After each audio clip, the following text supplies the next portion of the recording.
This is Byron Lazine and Nicole White, and you are tuned into episode 193 of The Real Word. Word is up. Big controversy. TikTok's involved. My own IG got a little back and forth going. The broke agent post, Market Watch, it's all intertwined into the first racket that we're going to talk about. Be sure you follow him on Byron Lazine. Yes, thank you, Nicole. I coached you up for that. A little bit. That line. He was looking for follow. He's looking for followers. Go ahead. Jam me on Instagram at Byron Lazine. Also, racket number 2. We've got a Realtor Mag. Did you say jam me? Jam me up. Is Hit me up. that what we say? Give me a jam. Is that what the kids say these days? I came up with that one. That's a Byron Lazine thing. Jam you up. I want credit for that. Please, you don't. I don't want that. No. And then we got a super spooky haunted Marketeer of the week 1 month early. A month early. One month early. All right. Come on. I just found out today that October is next week. So yeah, we're getting ready. We're in the holiday spirit. We're in season. All right. So Nicole, if you missed this in real estate, I mean, the guy got 2.8 million views on his TikTok. This I actually saw before I even saw the TikTok. Shout out to Melanie who sent us the TikTok on Instagram. She's obviously following me at Byron Lazine. Shout out to her. But the broke agent had posted this. Let's post this up here and I'll read it right now. What he posted, which was a screenshot. Mm-hmm. I don't know who this is, but he thought it was funny, so he posted it. Was that a Twitter? Was it a Twitter post? Yeah, this might have been a Twitter. I think it was a Twitter post. I never know what that means when they take like a photo. Like, where is that from? Is that a Twitter thing? This happens to be from Twitter. Okay. 100%. Okay. My mom's house sold for way over asking price. Found out Zillow bought it. They really are snatching up all the homes for ridiculous prices. The closing attorney said that they do a closing every hour for Zillow, just their office alone. That's wild.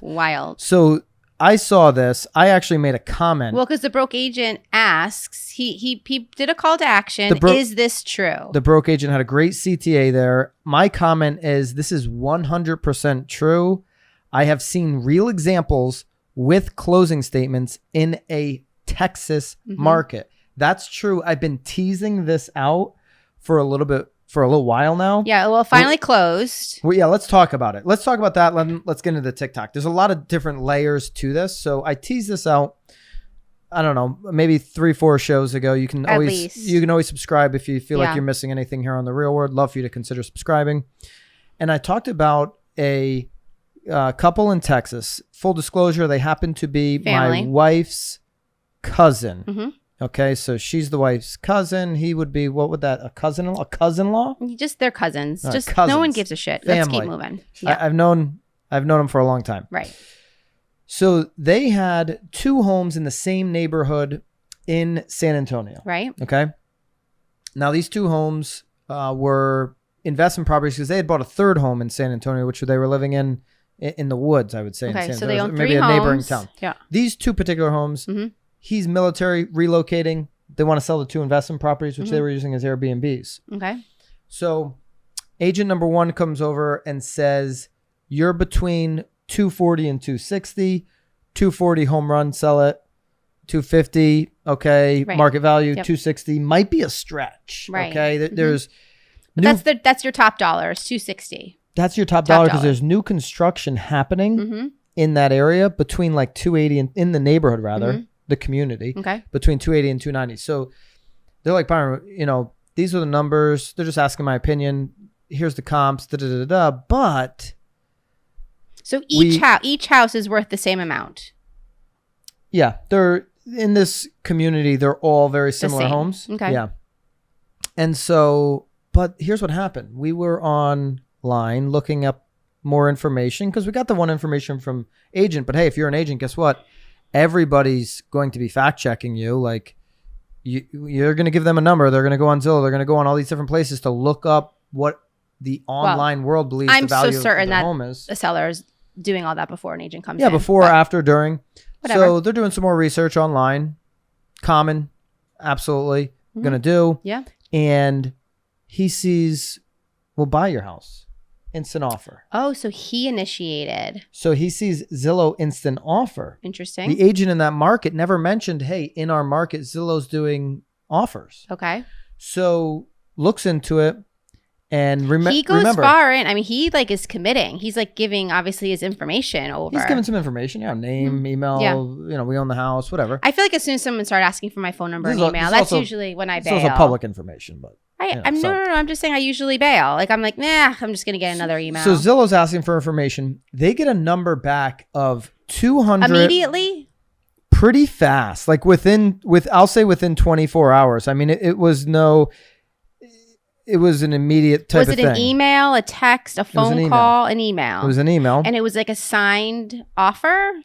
Nope. So we'll screenshot this, okay? This is what they get. They get this.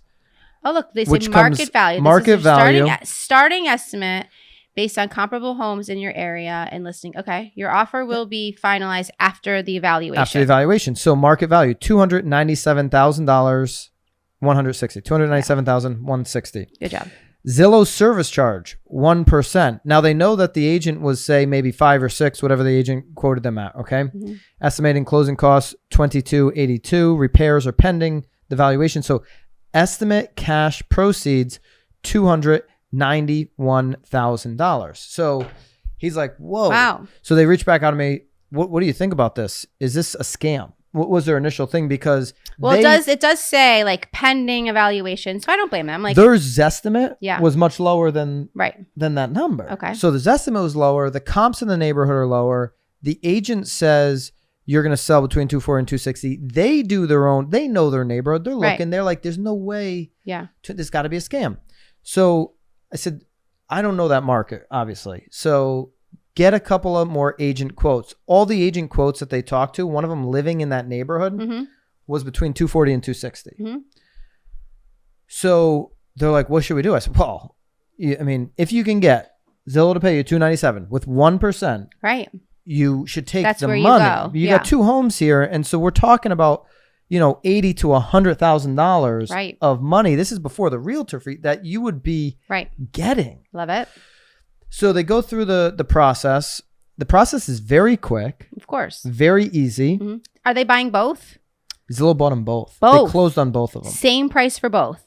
Same price for both. That number that I showed you, the 297, is what they got. They're after the 1%. Zillow got a 2-for deal with these folks. After the 1%. All because he clicked it.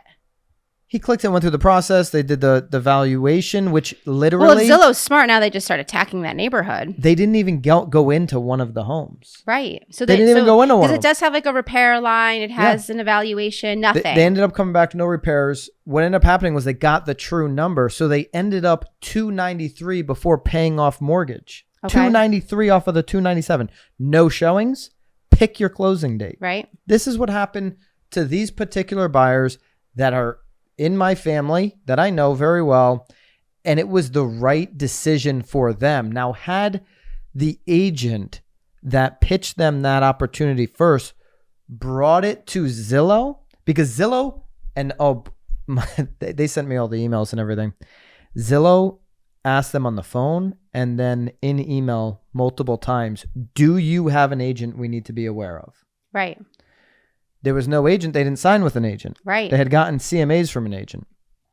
Now, if that agent was smart enough to know what is going on in their neighborhood, in their market, they should have said, hey, here's what the market can bear right now. There are other opportunities called cash offer prices. Here are the programs that are in our market. Like in certain markets, Zillow offers doesn't exist. Right. iBuying is not happening everywhere for Zillow. Mm-hmm. But here in our market, it is. Now, if he brought it to Zillow, he would have actually been compensated on a commission on that deal. But based, like, would that seller have lost any more? Like, would the money be coming out of their proceeds? It would. I don't know that, but I believe it would have come out of the Zillow. Zillow would pay on top. Now, Zillow had the 1%. I don't know exactly how that would work because listen. There are obviously, as a seller, I certainly don't want to bring an agent for you. Didn't do anything. But my point is, if you met with the agent initially, they didn't know at that time about the Zillow offer. So if he was now the one presenting value, no, I'm hearing. Hey, let's look into this. I absolutely now they're going to be totally fine with him being compensated because he brought the value. Right. Well, not out of their own pocket. Maybe not out of the potentially, but they were about to pay him 5% at $250 because they had to sell for a military relocation. So it's like, oh, I got to compensate you 2.5 on $290 because you brought me this key piece of information that I didn't know. Yeah. Let's go. That's a win. Let's go. But there are other Zillow offer situations that we've talked about at length where it's 7 to 12% fees. This is 1%. This is different. This is happening. People in Arizona and Atlanta are talking about this as well. So when the broke agent, then we're going to get to this TikTok that went completely viral. When the broke agent posted this, I make this statement, yeah, this is 100% true. I've seen these real examples. Now we have what I would call your classic agent who can't see what is right in front of them. Okay. Now, one agent, not this agent, says we're seeing this in Oregon as well. Yeah. We're seeing this. So there's another state that I wasn't aware about until I started chatting in the broke agent feed, right? But now there's a Texas agent. Texas, here she goes. Texas is one of only 7 non-disclosure states, and by your account's bio, you are not licensed there. Here. How are you seeing our closing disclosures? Oh, that's how where we went? How are you seeing them? These are our closing disclosures. Some were sent to me. I did a little they're sent to me.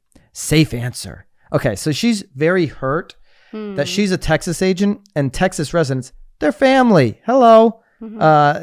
Take it easy. So she demands, which market are you referring to? San Antonio. It was a seller. And so she's like talking about why are lenders or buyers and this involved and that. I said it was a seller. They valued my opinion. Their boom. Right. Sent it over. There was no buyers that involved. Zillow was the buyer. So she says, is this a one-off incident? No, I just told you the story. They sold 2 homes, and it's not a one-off incident. If she read the previous comment, there's an agent seeing it in Oregon. I know people that have seen it in Atlanta that are seeing it right now happen in Arizona. So here's where agents, you got to be careful with what you're going through right now, and this doesn't last forever. Not disputing the market, but here in DFW, she's a Dallas agent, we're listing based on comps and still getting 50 to 100K over list price. The sellers would likely be better off listing with a traditional agent and letting the open market take care of itself. No, you're wrong. The open market, 3 agents wanted to list at 250. What if they got 252 and paid 5%? Right. Yeah. And nothing in their neighborhood. All the comps were selling at 250. Now they're going to cross their fingers and hope it gets bid up to 290 when you've got 290 in your hand with a 1% fee. Or keep Zillow in your back pocket. Go ahead and then show me that you can get, but you're still paying 5%. So now you have to be well over 300 to make it worthwhile. Because when I'm on the listing appointment, if they're in my marketplace, I'm always presenting the Zillow offer because like Glenda Baker said on her podcast that she did on my podcast that she did with me, she said, Byron, let's go over in Atlanta all of the offers because if I find a diamond in the rough, like my wife's cousin did on 2 properties, I want them to go take that because I want them to send me referrals because I want them to know I'm here for their best interest and I'm giving them all the opportunities available to them in the market.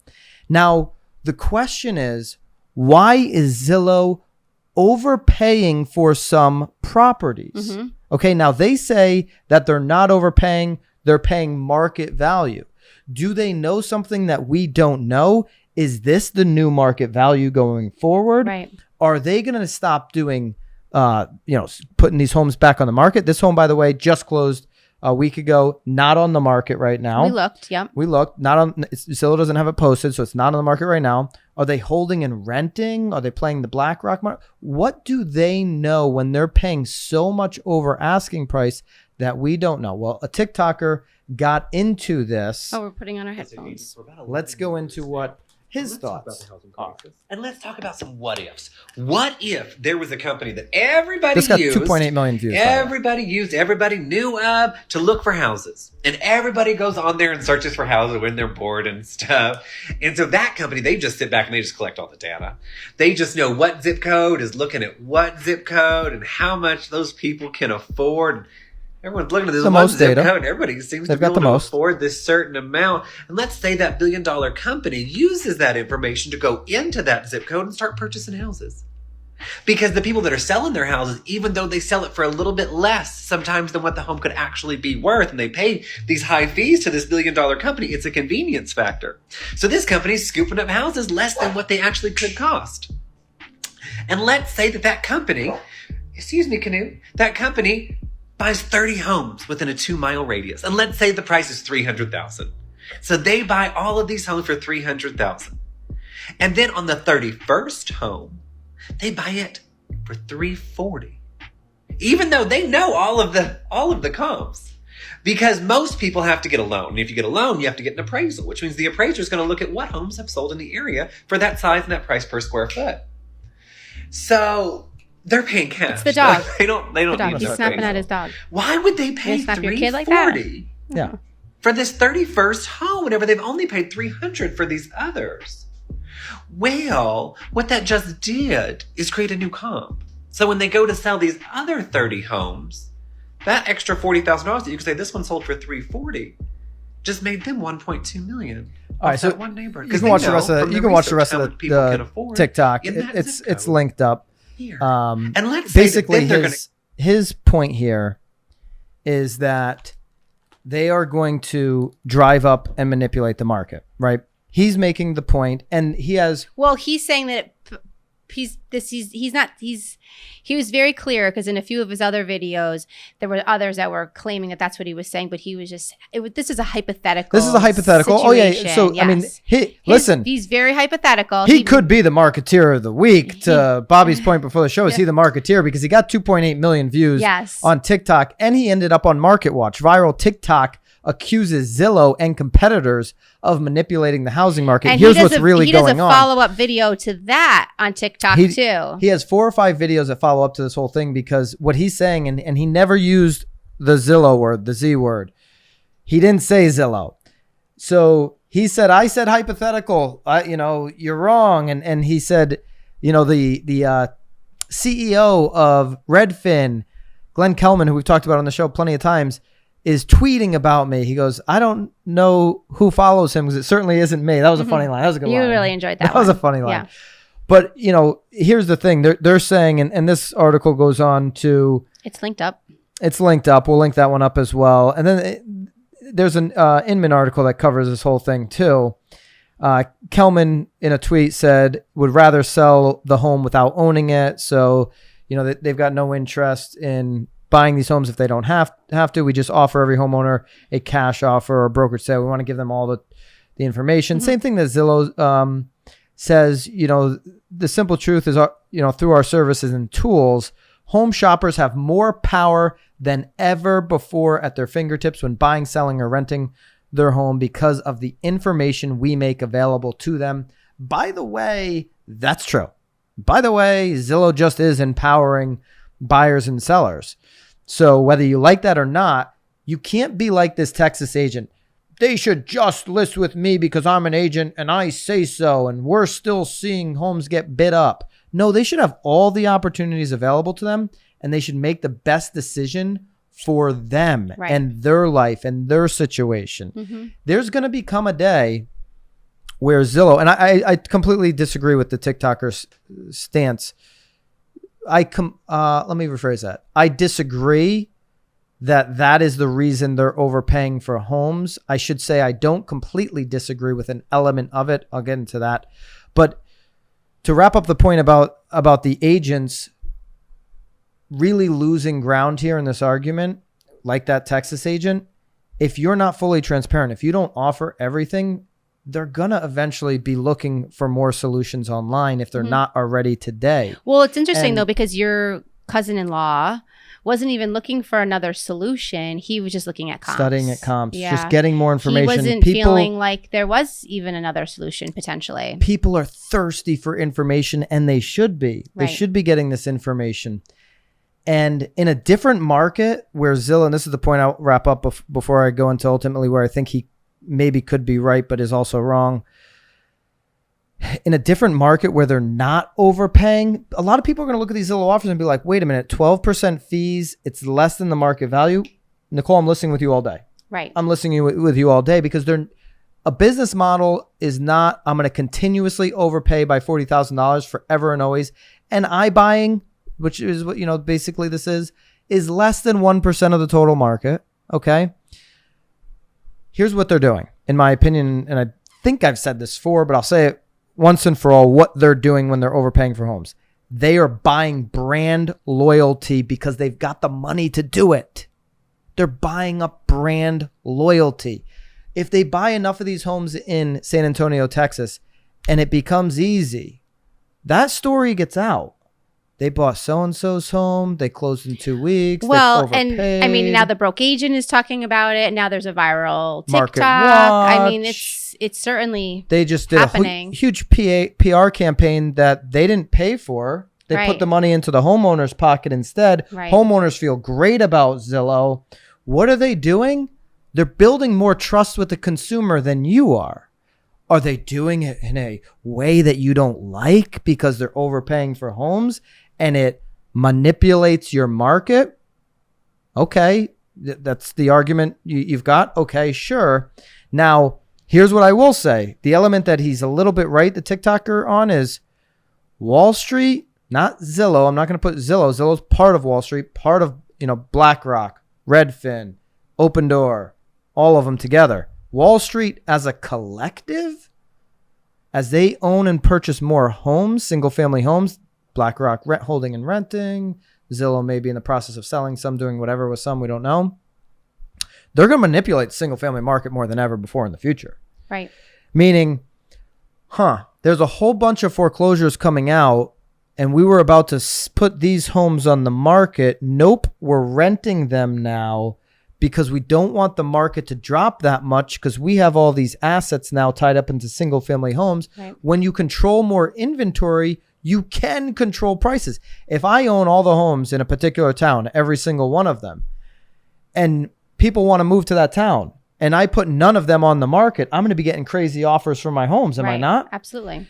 If I decide to put 50% of the homes on the market, now all of a sudden I've oversaturated the market. I'm going to get far less for these homes. Right. When they own a bigger share, which they're buying up more and more shares, then they'll be able to manipulate. They can't do it now. They're not doing it now. They're not going to do it for one comp of one sale. This is Zillow, guys. This is a billion-dollar corporation. They're buying up brand loyalty right now. And they are chewing it up faster than they ever have before. And they have a ton of brand loyalty. 3 or 4 buyers use Zillow. So that's what they're doing. It's not a racket. Agents out there are paying for brand loyalty all the time. Billboards. Video. We're back to the billboards. Mailers. I'm just saying, that's paying for brand loyalty. Right. Right? Yeah. I enjoyed him. I enjoyed it. I thought it was a great TikToker, though. I thought it was he is great. Too. Honorary Marketeer of the week. I know, even though Bobby, we do have a Bobby Marketeer. was distracted by his voice, but that was kind of all you heard. You didn't get to see him. More to come on this. I enjoyed him. He was animated. If you love the personal story there, what happened in San Antonio, I know we kind of switched around MarketWatch, TikTok, Inman, Well, there's a lot going on around it. Instagram, follow me there. All these different places. There it is. But if you enjoyed the personal story, I'm going to continue to follow that. See if that house goes in the market. We can recap, update in the comments. Yeah. Let us know if you'd like more on that. Or if we seek up for rent even. Anything. I'm curious what they're doing. They overpaid for the home. So what are they going to do with They them? overpaid for 2. Yeah, exactly. 2. Yeah. So what's going to happen? Okay, Nicole, this is a great find. Racket number 2. What Americans will sacrifice to buy a home? Okay, so what are the things you would give up? What were the things that you thought? You thought dog? I said dog number 1. Because we're talking about Gen Z. This is Gen Z. Well, this is every gen, and then you've got the 3 gens. Yes. No? No, the top one is Gen Z. Okay, so this is Gen Z, and then you've got we can also break down Gen X, millennials, and then Z. And Z. So okay. this was Z. No, this is all of them put together. I think you need to look up at the top, right up there. 85 respondents. It was about the youngest adults in the housing market, Gen Z, feel the strongest about one day becoming a homeowner. Nearly 84%. Surveyed said that at the home major component of achieving the American dream. The survey says. Yeah, and this is the collective. Because see, you have Gen Z at 58 on the top one, and then it's 53 as a collective. Okay. So this is the 3 generations: so X, millennials, and Gen Z. That's okay. Yeah. I'll straighten you out. We're putting the graph up. Boom. Drinking alcohol comes in at number 1. I mean, that's insanity. You said a dog. You don't even like dogs. It's on here. No, it's not. Your pet. 8.8%. The third one from the bottom. 8.8%. I would give up my pet well before I would give up don't have a alcohol. I know, You don't but have a if pet I to give did, up. I would buy a pet to give it up. I don't have a dog either. So before I gave up alcohol? All right, so drinking alcohol, number one. I mean, that's flabbergasting. Taking vacations. I didn't even think that alcohol would ever be on the list. Like that's a thing. It's mind blowing to you as a real estate agent. That is a mind blowing. It actually.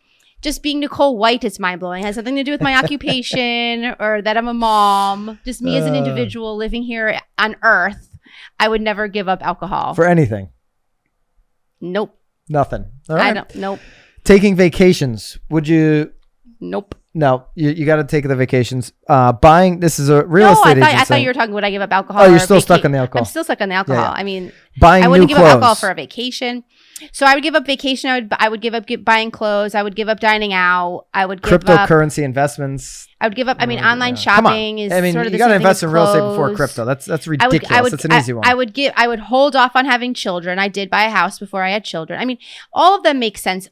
Oh, look, having sex. I mean, I don't even understand it. I don't understand that one because the other ones It's you're saving money. Monetary. You're saving money unless you're paying for sex. Then maybe in that scenario. So now it makes sense. Now that could, yeah. If you're paying for sex, then I guess that would save you the money. Having sex. The other ones, you give up alcohol. You say you got a hoe. $250 bar tab a week. You can put that $1,000 towards your mortgage and make sense. Oh, at least. I mean, my bar tab's at least. Yeah. All right. Socializing with friends, eating meat, consuming sugar. Now, the Gen Z was by far the leader in the alcohol. Put up that survey as well, where it breaks up Gen X, Millennials, But it Gen Z. still was the number one in all categories. All three of them had Yes. Taking vacations was number one for Gen Z at 61.8%. Okay. So there you go. It still was pretty high on that list. These people, they don't know how to drink. What's going on? Well, you're an Xer, aren't you? What are you? I'm a millennial. I'm an X. You're, I'm in between. I think you're a millennial as well, depending on, you're like on the edge of I was of 81. It's X, sort of like that in between. You do see schmutz. some I got to see it now, millennials. I think it's like 81, but the other, like, I'm in the between. There's like this in between. 81 to 96. Yeah. So you're I'm 81. I guess you're a millennial, Nicole. Wow. I'm sort of in between. There is like this 5-year gap. They there call are now it something. 40-year-old millennials. Huh? Is that what we're going with now? All right. I feel great about it. All right. So what the biggest racket for you is the alcohol. For sure. I could give up alcohol. What could I not give up for on how this long, list? though? You know, I mean, like to me, a week? I couldn't give Is up. there like a time limit on it? I know I month? usually drink alcohol when I dine out, but I couldn't give up dining out. I love going to a great restaurant. Yeah, I mean, you could totally give up sugar. I mean, you could totally give up seeing your family. I mean, that's easy. Oh, seeing families on there. Yeah, I mean, that's Right. out. I don't think I'd want to give up the 3 hours of sleep every night. That's crazy. All right, let's get into the Marketeer of the week. A Rhode Island farmhouse that inspired the horror movie The Conjuring sold. Oh, it's for sale. It's on for sale. On for sale for $1.2 million. Mott and Chase out there in Rhode Island. I know a couple peeps over there. Good peeps. Have this 3,100 square foot home on 8.5 acres in Burrillville. Never heard of that in Rhode Island. It's one of the most well-known haunted houses in the U.S. So here's the deal. They've got a video. We'll link it up. This is a CNN style video. It's not making me want to buy it, I think though. last time we did CNN style, I said I would never do it again just because of their font that they used. Awful. You are right. It was on the font, but but there were, honestly, if you just Google it, you could find any article on this. I just picked it because I figured CNN was better than like a local news channel. Oh, I gotcha. Yeah. So it last sold in 2019. Here's a jump in price for you. It last sold in 2019 for $439,000. Well, so the current owner, though, is actually using it as an Airbnb. So now it's an attraction. So they've turned it into a business. That's where your value is now, I'm sure. So, and this is why it's the Marketeer of the week, because Mott and Chase did a scary video. They're playing into the attraction, the business model that these homeowners have built into the property. They did a video based on that. The video is not the Marketeer of the week because, quite frankly, Mott and Chase, the video was not that great. But you were confused at first. The marketing play of, okay, we're going to go super We know it's a haunted house. It's been a haunted house. Yeah. We're going to go all in on that. Now, it reduces the market that we can sell to. For sure. But we might get this ridiculously high value because somebody's crazy enough to believe in the business model, the numbers of the Airbnb, the events, the scary events. And you may just find someone who's like, this is going to be like a collector item in the future. I'm going to be able to make an NFT. Bobby shaking his head. I go NFT on you in the Marketeer. I'm going to be able to make an NFT on this house and sell that for $2 million because I own the real estate. Like, that's where I think it could get interesting. That's what the angle I'd be marketing it. And man, that's what I would have been doing for a video if I was these listing agents. I would have been going, buy the house and sell an NFT for $3 million. Like, do something crazy like that might get picked up and get some PR. But they're the Marketeer of the week. The Conjuring. You ever see the movie? I haven't. Ever heard of it? No. Neither have I. Nope. Super scary. Well, they tried to make one of the better. Scarier see, I don't than like scary movies. They make me way too anxious because it's like, what's coming? The music is like, I hyperventilate. You ever see the movie Scary Movie, Bobby? Classic. What about the Black Witch Project? Blair Witch. The Blair Witch. Blair Witch. Blair Witch Project. Sorry. I don't remember these movies. I just know they're like, there's something. Well, the Blair Witch was like, they were pretending like it was real and like. They did that on the camcorder, right? Yes. That's the one. That's what I was thinking That's about. Blair. Okay.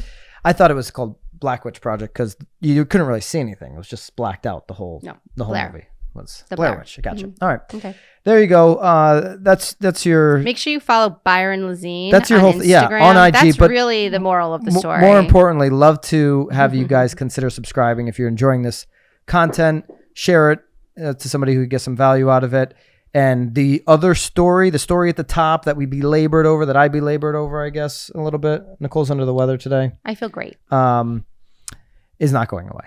So it's not going away. Stay tuned for more of that. Well, so now we hear Oregon, we hear Texas, Arizona. It would be fun to hear. Atlanta. Maybe there's somewhere else. Oh, certainly in the comments. If you've seen in your market Zillow go over asking price significantly, not like 5,000. I mean, any buyer could have done that, but a significant jump in value. Love to hear about it. Love to get some information on it. Send us some info. Want to know how often is this happening? All right. Where is it happening? What would be fun is if we get connected to an attorney that's doing 1 an hour. I think 1 an hour. I know that was, we screenshot that. That was such a super random post, which he also retweeted this TikToker's video. He Obviously did. a whole bunch of people retweeted it. Yeah. And hopefully you'll retweet and subscribe to us. We'll see you guys next week. Keep it real. See you guys.